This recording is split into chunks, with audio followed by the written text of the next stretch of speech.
I want to move on, and I want to return home for these last few questions.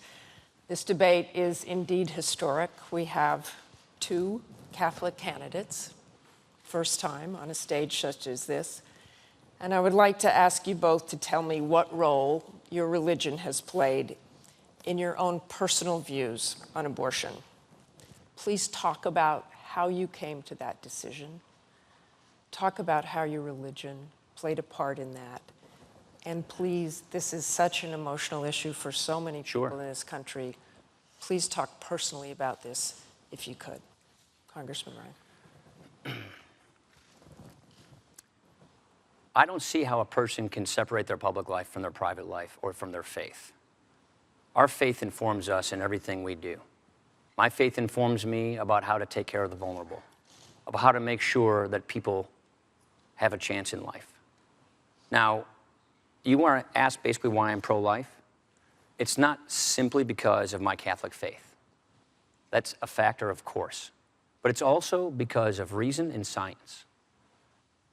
You know, I think about 10.5 years ago, my wife Jana and I went to Mercy Hospital in Janesville, where I was born, for our 7-week ultrasound for our firstborn child. And we saw that heartbeat. Our little baby was in the shape of a bean. And to this day, we have nicknamed our firstborn child, Liza, Bean. Now, I believe that life begins at conception. Those are the reasons why I'm pro-life. Now, I understand this is a difficult issue, and I respect people who don't agree with me on this, but the policy of a Romney administration will be to oppose abortion with the exceptions for rape, incest, and life of the mother. What troubles me more is how this administration has handled all of these issues. Look at what they're doing through Obamacare with respect to assaulting the religious liberties of this country. They're infringing upon our first freedom, the freedom of religion, by infringing on Catholic charities, Catholic churches, Catholic hospitals. Our church should not have to sue our federal government to maintain their religious liberties. And with respect to abortion, the Democratic Party used to say they want it to be safe, legal, and rare. Now, they support it without restriction and with taxpayer funding. Taxpayer funding in Obamacare, taxpayer funding with foreign aid. The vice president himself went to China and said that he sympathized or wouldn't second guess their one-child policy of forced abortions and sterilizations. That, to me, is pretty extreme. Vice President Biden. My religion defines who I am. And I've been a practicing Catholic my whole life. It has particularly informed my social doctrine. Catholic social doctrine talks about taking care of those who can't take care of themselves, people who need help. With regard to abortion, I accept my church's position on abortion as what we call de fide doctrine. Life begins at conception. That's the church's judgment. I accept it in my personal life. But I refuse to impose it on equally devout Christians and Muslims and Jews. And I just refuse to impose that on others, unlike my friend here, the congressman. I do not believe that we have a right to tell other people that women, they can't control their body. It's a decision between them and their doctor. In my view, in the Supreme Court, I'm not going to interfere with that.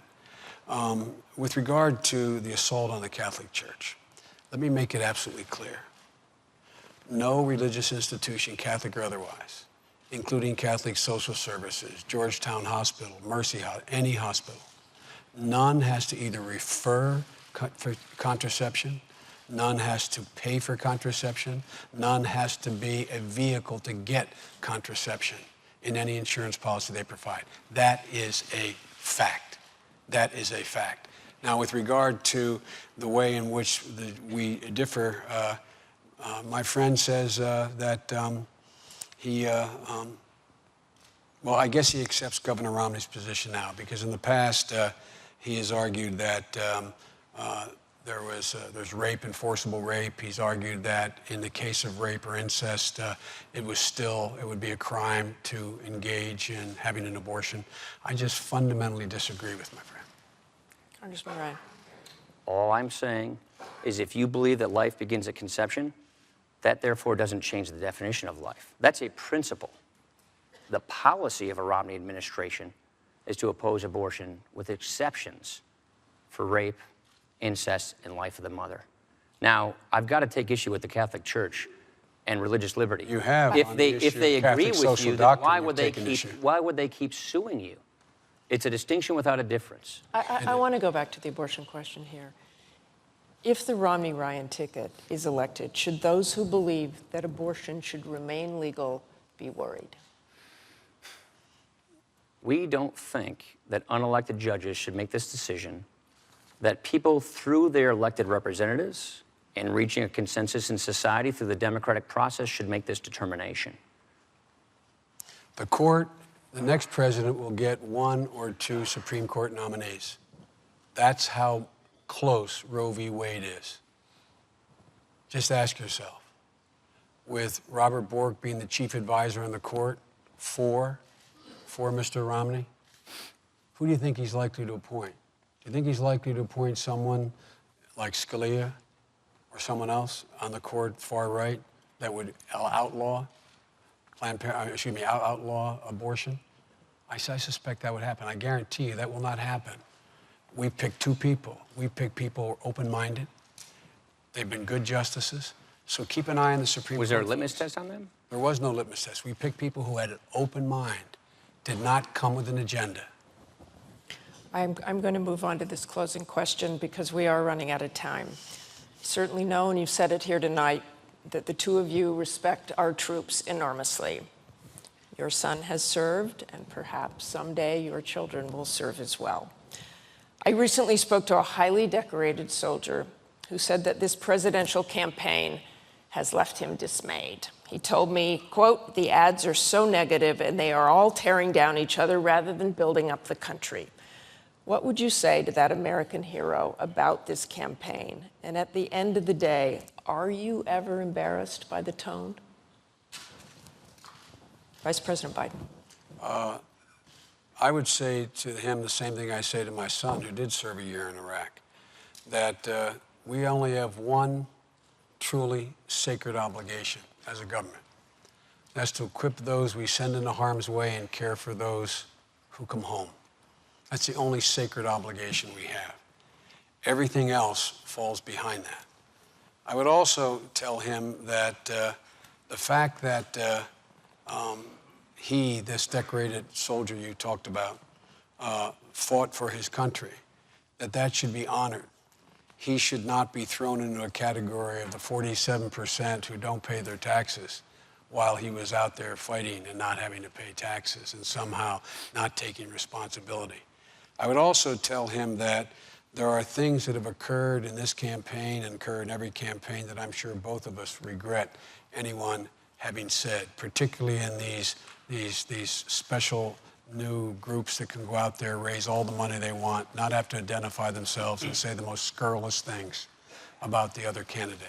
It's an abomination. But the bottom line here is I'd ask that hero you reference to take a look at whether or not Governor Romney or President Obama has the conviction to help lift up the middle class, restore them to where they were before this great recession hit and they got wiped out, or whether or not he's going to continue to focus on taking care of only the very wealthy, not asking them to pay any part of the deal to bring back the middle class, the economy of this country. I would ask him to take a look at whether the President of the United States has acted wisely in the use of force, and whether or not the slipshod comments being made by my friend, or by Governor Romney, serve our interests very well. But there are things that have been said in campaigns that I find not very appealing. Congressman Ryan. First of all, I'd thank him to his service to our country. Second of all, I'd say we are not going to impose these devastating cuts on our military, which compromises their mission and their safety. And then I would say, you have a president who ran for president 4 years ago promising hope and change, who has now turned his campaign into attack, blame, and defame. You see, if you don't have a good record to run on, then you paint your opponent as someone to run from. That was what President Obama said in 2008. It's what he's doing right now. Look at all the string of broken promises. If you like your health care plan, you can keep it. Try telling that to the 20 million people who are projected to lose their health insurance if Obamacare goes through, or the 7.4 million seniors who are going to lose it. Or remember when he said this, I guarantee if you make less than $250,000, your taxes won't go up. Of the 21 tax increases in Obamacare, 12 of them hit the middle class. Or remember when he said health insurance premiums will go down $2,500 per family per year? They've gone up $3,000 and they're expected to go up another $2,400. Or remember when he said, I promise by the end of my first term, I'll cut the deficit in half in 4 years. We've had 4 budgets, $4 trillion deficits.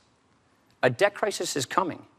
We can't keep spending and borrowing like this. We can't keep spending money we don't have. Leaders run to problems to fix problems. President Obama has not even put a credible plan on the table in any of his 4 years to deal with this debt crisis. I passed 2 budgets to deal with this. Mitt Romney's put ideas on the table. We've got to tackle this debt crisis before it tackles us. The president likes to say he has a plan. He gave a speech. We asked his budget office, can we see the plan? They sent us to this press secretary. He gave us a copy of the speech. We asked the Congressional Budget Office, tell us what President Obama's plan is to prevent a debt crisis. They said, it's a speech. We can't estimate speeches. You see, that's what we get in this administration, speeches. But we're not getting leadership. Mitt Romney is uniquely qualified to fix these problems. His lifetime of experience, his proven track record of bipartisanship, and what do we have from the president? He broke his big promise to bring people together to solve the country's biggest problems. And what I would tell him is we don't have to settle for this. We can do better than this. I hope I'll get equal time. You will get just a few minutes here, a few seconds, really. The 2 budgets the Congress has introduced have eviscerated all the things that the middle class cares about. It will knock 19 million people off of Medicare. It will kick 200,000 children off of early education. It will eliminate the tax credit people have to be able to send their children to college. It cuts education by $450 billion. It does virtually nothing except continue to increase the tax cuts for the very wealthy. And, you know, we've had enough of this. The idea that he's so concerned about these deficits, as I pointed out, he voted to put 2 wars on a credit card. He did. We're going to the closing statements in a minute. Just a second. You're going to have your closing statement. Not raising taxes is not cutting taxes. And by the way, our budget, we have not spending by 3% a year instead of 4.5% like they proposed. So not spending more money as much as they say is not a spending things cut. here just for a minute, and I want to talk to you very briefly before we go to closing statements about your own personal character. If you were elected, what could you both give to this country as a man, as a human being, that no one else could? Honesty. Well, no one else could. There are plenty of fine people who could lead this country. But what you need are people who, when they say they're going to do something, they go do it. What you need are when people see problems, they offer solutions to fix those problems. We're not getting that. Look, we can grow this economy faster. That's what our 5-point plan for a stronger middle class is all about. It's about getting 12 million jobs, higher take-home pay, getting people out of poverty into the middle class. That means going with proven pro-growth policies that we know work to get people back to work, putting ideas on the table, working with Democrats. That actually works sometimes. Vice President, and then could we get to that issue of what you could bring as a man, a human being? And I really am going to keep you to about 15 seconds here. Well, he gets 40, I get 15. He That's didn't have okay. 40. He That's didn't all right. have 40. Now, let me tell you, my record stands for itself. I never say anything I don't mean. Everybody knows whatever I say, I do. And my whole life has been devoted to leveling the playing field for middle-class people, giving them an even break, treating Main Street and Wall Street the same, holding them the same responsibility. Look at my record. It's been all about the middle class. They're the people who grow this country. We think you grow this country from the middle out, not from the top down. Okay, we now turn to the candidates for their closing statements. Thank you, gentlemen. And that coin toss again has Vice President Biden starting with the closing statement. Well, Let me say at the outset that I want to thank you, Martha, for doing this, and Senator College. The fact is that we're in a situation where we inherited a god-awful circumstance. People are in real trouble. We acted to move to bring relief to the people who need the most help now. And in the process, we, in case you haven't noticed, we have strong disagreements, but you probably detected my frustration with their attitude about the American people. My friend says that 30% of the American people are takers. Romney points out 47% of the people won't take responsibility. He's talking about my mother and father. He's talking about the places I grew up in, my neighbors in Scranton and Claymont. He's talking about the people that built this country. All they're looking for, Martha, all they're looking for is an even shot. Whenever you give them the shot, they've done it. They've done it. Whenever you've leveled the playing field, they've been able to move. And they want a little bit of peace of mind. And the president and I are not going to rest until that playing field is leveled. They, in fact, have a clear shot, and they have peace of mind. Until they can turn to their kid and say with a degree of confidence, honey, it's going to be okay. It's going to be okay. That's what this is all about. Congressman Ryan. I want to thank you as well, Martha, Danville, Kentucky, Senator College, and I want to thank you, Joe. It's been an honor to engage in this critical debate. We face a very big choice. What kind of country are we going to be? What kind of country are we going to give our kids? President Obama, he had his chance. He made his choices. His economic agenda, more spending, more borrowing, higher taxes, a government takeover of health care, it's not working. It's failed to create the jobs we need. 23 million Americans are struggling for work today. 15% of Americans are in poverty. This is not what a real recovery looks like. You deserve better. Mitt Romney and I want to earn your support. We're offering real reforms for a real recovery for every American. Mitt Romney, his experience, his ideas, his solutions, is uniquely qualified to get this job done. At a time when we have a jobs crisis in America, wouldn't it be nice to have a job creator in the White House? The choice is clear. A stagnant economy that promotes more government dependency, or a dynamic, growing economy that promotes opportunity and jobs. Mitt Romney and I will not duck the tough issues.